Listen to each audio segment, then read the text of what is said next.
नृत्य और संगीत यानी song and dance sequences Hindi cinema की पहचान है और बिना इसके हिंदी सिनेमा अधूरा है। जब से हिंदी सिनेमा शुरू हुआ, जब से हिंदी सिनेमा को आवाज़ मिली, तब से लेकर अब तक हिंदी सिनेमा में बहुत सारे संगीतकार और बहुत सारे सिंगर्स आए हैं और सबकी एक जर्नी रही है। बहुत सारे लेजेंडरी सिंगर्स हैं। आज की ये फिल्म नहीं आसान में भी मैं आपको मिलाऊंगा एक लेजेंडरी सिंगर से, जिन्होंने 80-90 के दशक में इतने बेहतरीन और खूबसूरत गाने दिए हैं जो आज भी आपके दिलो दिमाग पर ताज़ा हैं। इन्हें कई सारे अवार्ड्स मिले हैं, पद्मश्री मिला है और ये फिल्म फेयर अवार्ड्स भी लगातार जीते हैं इन्होंने, 3 फिल्म फेयर अवार्ड्स। कौन है ये, मिलाता हूँ बस थोड़ी सी देर में।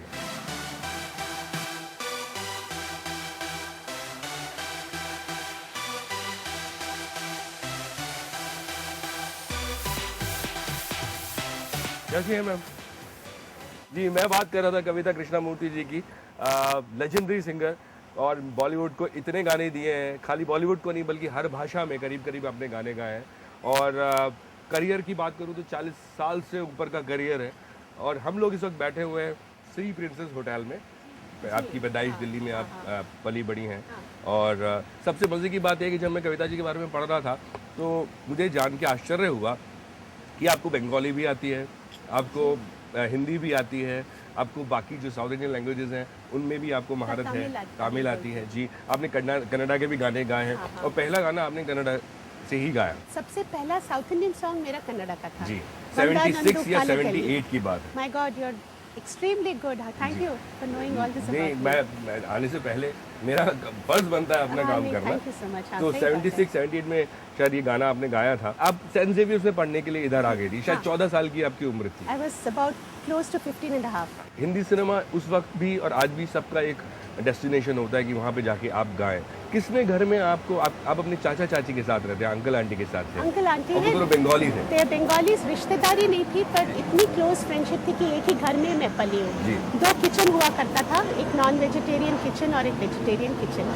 यही फर्क था, बट 2 फादर्स 2 मदर्स का प्यार मिला है, एक बंगाली कल्चर, एक साउथ इंडियन कल्चर। और ये जो मेरी आंट थी मिसेस प्रतिमा भट्टाचार्य, वो हेमा जी की मम्मी, हेमा मालिनी जी की मम्मी मिसेस जया चक्रवर्ती की बहुत क्लोज फ्रेंड थी। और हेमा जी भी हम मेरी दीदी की चाइल्डहुड फ्रेंड हैं, हम सब एक साथ बड़े हुए हैं। क्या बात। तो सडनली हेमा जी बहुत बड़ी ड्रीम गर्ल बन गई और मैं गाती थी, कंपटीशन में प्राइज विन करती थी। 8 साल में मैं रविंद्रनाथ संगीत कंपटीशन कालीबाड़ी में विन किया। फिर 3 years I consecutively one the inter ministry classical competition होता था। तो ये करते करते उनको कन्विक्शन था कि मैं गा सकती हूँ। तो उन्होंने एक्चुअली फैमिली से थोड़ा रिबेल किया, मेरा हाथ पकड़ा, बोले नहीं, I am taking my aunty Mrs Pratima. आपके पेरेंट्स तैयार नहीं थे? मेरे मम्मी तो बिल्कुल चाहती थी मैं गाऊं, क्योंकि वो खुद गाती थी और कर्नाटक में से गाती थी और लता जी की बहुत बड़ी फैन है मेरी मम्मी, तो वो चाहती थी। फिर मेरे फादर क्या बोलते थे, वो एजुकेशन मिनिस्ट्री में थे और कल्चरल अफेयर्स में थे, तो सब बहुत बड़े बड़े म्यूजिशियंस को वो जानते थे पर्सनली, क्योंकि गवर्नमेंट ग्रांट्स जाती थी। तो बोलते बेटा तुमको क्लासिकल सीखना है तो कौन सा टीचर चाहिए, मैं तुमको भेजता हूँ, you learn classical, why do you want to do Bollywood. हम किसी को वहाँ नहीं जानते, तुम वहाँ तुम क्या करोगी, इससे अच्छा तुम क्लासिकल गाओ, this lot of dignity involve with classical music. तो उस टाइम मैं बच्ची थी, मेरी आंटी बोली नहीं, मैं I can see her future in playback. और mister she to call my father mister Krishnamurthy, आपकी बेटी मेरी बेटी, I promise that she will join Saint Xavier's, मैं उसको बैचलर्स डिग्री करवा के ही फिर म्यूजिक में लाऊंगी। आई वांट कीप हर पढ़ाई भी साथ साथ चलती रहे। हाँ। और ये आपका शौक। तो वो पकड़ के लेके आई और सिर्फ एक ही कांटेक्ट था, जया चक्रवर्ती, मिसेस हेमा जी की मम्मी। तो वहाँ हम लोग कहीं यहाँ वहाँ पेइंग गेस्ट रहे, सेंट जेवियर्स में ज्वाइन किया और कॉलेज डे फंक्शन में मिले हेमंत कुमार जी। जी, तो मुझे वो बताइए, आपका मन था आने का या नहीं? नहीं, I was too much of N obedient child. और पहले साल मेरा बहुत मिजरेबल थी। मैं मम्मी को बोलती थी, mummy I don't like to stay in a small room in Bombay as a paying guest, please let me go home. और मुझे क्या है, पब्लिक सिंगिंग बहुत पसंद नहीं था। लोगों के सामने गाते से मेरे हाथ ठंडे हो जाते थे, बहुत डरती थी मैं, अभी भी डरती हूँ।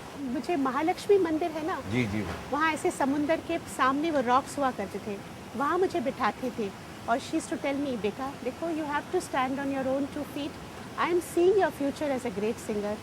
तो तुम मेरी, हाँ, तुम बोली तुम अपनी ग्रेजुएशन करो, तुम अपनी पढ़ाई और सीखने में ध्यान दो, just leave it to me, I am sure you will find your destiny. और मैं like a good obedient child, okay mummy. और एक बहुत बड़े फ्रेंड्स थे हमारे बॉम्बे में, आप गुरुदत्त जी को जानते हैं, डायरेक्टर प्रोड्यूसर, उनके छोटे भाई विजय पडुकोन, वो हमारे मेरे राखी ब्रदर थे। क्या बात। तो उन्होंने हेल्प किया जेवियर्स में एडमिशन के लिए, और सबसे पहला जिंगल उन्होंने गवाया मुझे। गीता दत्त जी ने गाया हिंदी और बंगाली में, और मैंने तमिल में गाया, और गीता जी मुझे आशीर्वाद करने के बाद मैं माइक पे गई हूँ। क्या बात। ये कॉलेज ज्वाइन करते तो विजय अन्ना भी मेरे मम्मी के सपोर्ट, आंटी के सपोर्ट में थे। बोले माशिमा ये गाएगी, मैं इसको काम दूंगा। तो उन्होंने भी बहुत हेल्प किया। हेमंदा की जो डॉटर थी रानू मेरे उन्होंने आपको देखा। हाँ हाँ, रानू मेरे college Ranu. One batch, Ranu मेरी क्लासमेट थी जी। तो उनके वजह से हेमंदा चीफ गेस्ट होके आए जी। और मैं गा रही थी जाइए आप कहाँ जाएंगे, क्या बात। आशा जी का गाना। तो गाते हेमंदा ने कहा तुम मेरे साथ शोज करोगी? तो रानू बोली हाँ daddy she is my good friend, you please take her. तो मुझे रानू के सामने ही बोले ये नहीं आती शो में, मेरे बेटे ने इतना गाना चाहती है, आप गाओगे क्या? ऐसा ना, हाँ हेमंदा। तो मेरा नाम शारदा था। ये भी एक बड़ा इंटरेस्टिंग सवाल है। मैं भी सोच रहा था कि पहले आप शारदा थी फिर कविता कैसे हो गई? एक्चुअली ये हेमंता के साथ शो करती थी ना, तो उस टाइम आप जानते हैं शारदा बहुत बड़ी सिंगर थी जिन्होंने तितली उड़ी गाया था। जी जी जी। तो बहुत फरमाइश आती थी, मेरा नाम सुनते ही लोगों को लगा शायद सेम शारदा हेमंता के साथ आ रही हैं तो वही शारदा होंगी।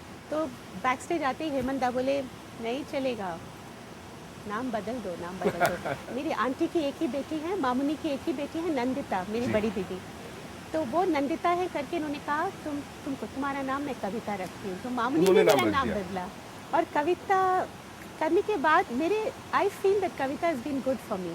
जब आप सेट पे कह रहा हूँ, स्टेज पे जब आप हेमंता के साथ गा रही थी गाना, और मेरे ख्याल में वहाँ पे फिर मन्ना डे साहब ने आपको, एक्चुअली हेमंता का फ़ोन गया मन्ना डे के पास जी।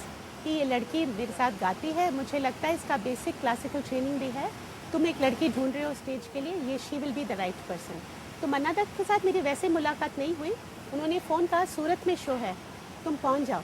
तो जब मैं सूरत पहुंची और रूम खुला दोपहर को और मन्ना दा रिहर्स कर रहे थे, बोले बैठो, तो उन्होंने शुरू ही किया ये रात भीगी भीगी रिहर्सल पे, और मुझे वो आलाप से शुरू होना था। आपको नहीं बता सकती मैं कितनी नर्वस थी, और मन्ना दा हर बात नोट कर रहे कि मैं कैसे गा रही हूँ। पर मैं वो एग्ज़ाम पास हो गई, क्योंकि 18 साल उनके साथ फिर मैं पूरा विश्व में घूमा।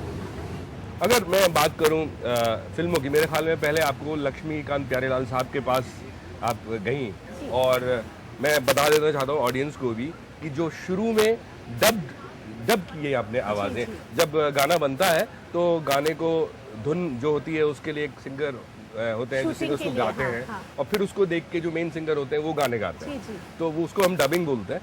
तो कविता जी ने पहले वहाँ से अपनी शुरुआत की। तो आप लक्ष्मीकांत प्यारेलाल साहब से कैसे मिली? वो हेमा जी की मम्मी की वजह से, हेमा जी की मम्मी वहाँ लेके गई मुझे, मैंने उनके सामने कुछ एक लता जी दीदी का एक गाना गाया, कम से कम 8-9 महीने कोई फ़ोन वोन नहीं आया। फिर 1 साल के बाद का शायद फ़ोन आया कि परसों रिकॉर्डिंग है, लता जी नहीं आ रहे हैं, आप लता जी के लिए डब करेंगी।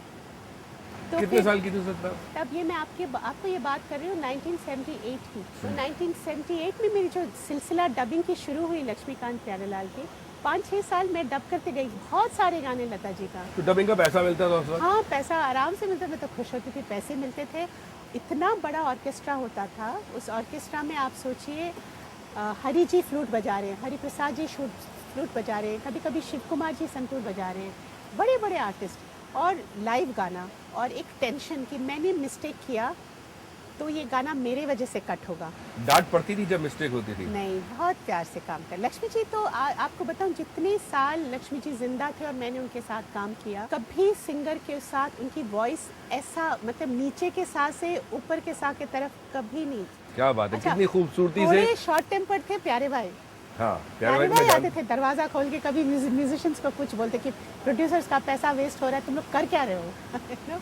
प्यारे भाई थोड़े शॉर्ट टेम्पर्ड थे, लक्ष्मी जी बहुत वेरी काम, वेरी काम। जब उनके साथ आपका ये डबिंग का सिलसिला शुरू हुआ, तो कहीं दिल में ये नहीं था कि यार मैं मेन सिंगर एज अ, मतलब मेरी आवाज़ फिल्मों के लिए क्यों नहीं जा रही है? नहीं, एक्चुअली एक बात बताऊँ, मैं लता जी को गुरु मानती हूँ, और आपको बताऊँ मैं जो गाती थी उसके बाद लता दीदी का गाना आता था फाइनल, और मैं इसको सुनती थी, इतना मुझे सीखने को मिलता था कि क्या थ्रो क्या होता है, और जिस जगह पे मैं कहीं अटकी और सोच रही उसको मैं कैसे हैंडल करूं, फिर लता जी जब उसको हैंडल किया, मुझे इतना सरल से उन्होंने हैंडल किया, और it's so beautiful, so I learned a lot, so it was a wonderful school of learning for me. और करते करते मेरे कुछ गाने रह गए, जैसे मांग भरो सजना में हाँ, काहे वही को गाना गया था है। जो ड्रॉप हुआ हाँ। फिल्मों में, जो पहला गाना हिंदी सिनेमा में जो आपको मिला तो वो कैसे मिला आपको? मेरा पहला गाना ओरिजिनल नहीं था। जी। मैं कादम्बरी फिल्म के लिए गाई थी 1976 में। ओरिजिनल नहीं था का मतलब? लता जी का गाना था। अच्छा। शबाना जी की फिल्म थी और वो एक पार्टी में शबाना जी को गाने के लिए कहा जाता है और वो गाती हैं आएगा आने वाला जी। और मेरी वॉइस में। ओह अच्छा। That was my first experience. हम आगे बातचीत जारी रखेंगे, एक छोटा सा ब्रेक ले लेते हैं, ब्रेक के बाद वापस आते हैं, कहीं मत जाइए।